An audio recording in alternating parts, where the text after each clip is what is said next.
گزارنا عبادت ہے. جیسے نماز پڑھنا عبادت ہے، روزہ رکھنا عبادت ہے، ٹھیک اسی طرح سے نکاح کے بعد پاکیزہ زندگی گزارنا عبادت ہے. اس لیے نکاح کے اندر عبادت کے پہلو کو غالب رکھنا ہے. نکاح کسی رسم و رواج کا نام نہیں ہے کہ حالات کے بدلنے سے نکاح کے اندر کوئی قانون، نکاح کے قانون میں کوئی تبدیلی ہو جائے. چنانچہ نکاح آپ حرمین میں پڑھائیں یا اس میرج ہال میں پڑھائیں یا اپنے گھر کے دالان میں پڑھائیں، نکاح کا آج بھی وہی حکم ہے جو آج سے 1400 سال میرے آقا و مولا جناب محمد الرسول اللہ صلی اللہ علیہ وسلم نے جو حکم دیا ہے وہ قیامت تک بے نہیں ویسے ہی قائم و دائم رہے گا.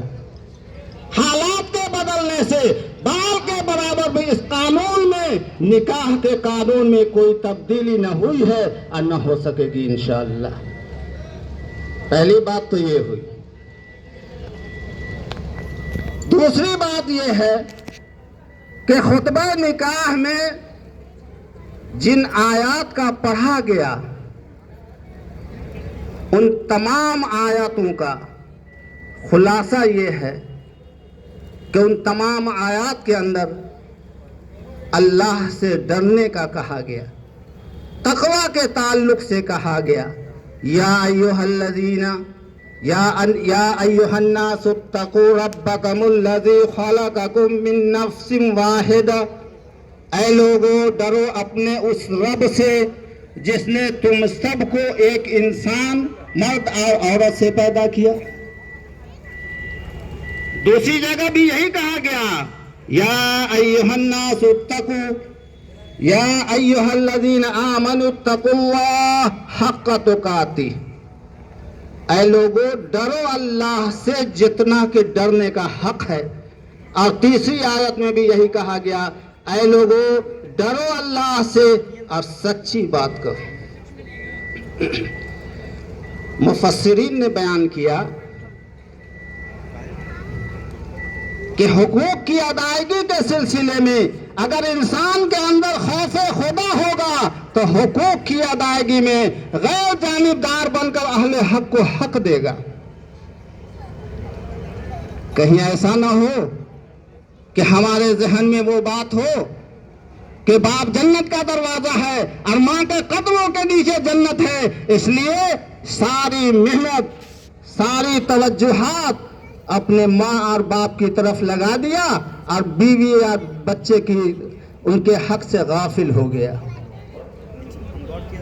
یا پھر وہ حدیث یاد ہو کہ ایک موقع سے میرے آقا و مولا جناب محمد رسول اللہ صلی اللہ علیہ وسلم نے فرمایا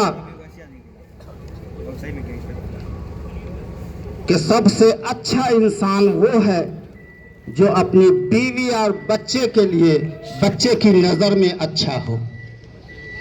تو اس حدیث کے روشنی میں اپنی ساری توجہات، اپنی ساری کمائیاں بیوی اور بچے میں لگا دیا اور ماں باپ کو اولڈ ایج ہوم میں ڈال دیا. نہیں، خبردار خبردار اے ایمان والو، حقوق کی ادائیگی کے سلسلے میں غیر جانبدار بن کر اہل حق کو حق دینا، چاہے وہ ماں باپ کا حق ہو، چاہے وہ بھائی بہن کا حق ہو، چاہے وہ بیٹا بیٹی کا حق ہو، جس کا جو حق بنتا ہے قرآن عظیم میں اس کے مطابق تا زندگی حق ادا کرتے رہنا. ایسا نہ ہو کہ شادی کے بعد بیوی اور بچے کو لے کے الگ ہو گئے، ماں باپ کو چھوڑ دیا. بالکل ایسا نہیں ہونا چاہیے، اہل حق کو حق دیا جائے. اسی لیے خطبہ میں جو پڑھا گیا کہ انسان کے اندر جب اللہ کا ڈر اور خوف ہوگا تو اہل حق کو حق دینے میں کوئی کمی اور کوتاہی نہیں ہوگی.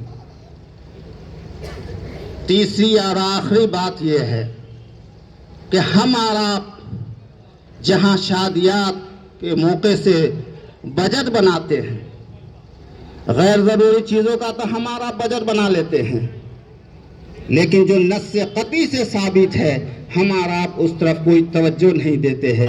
نص قطعی سے ثابت ہے، اے لوگوں نکاح کرو اور بیوی کا مہر ادا کرو۔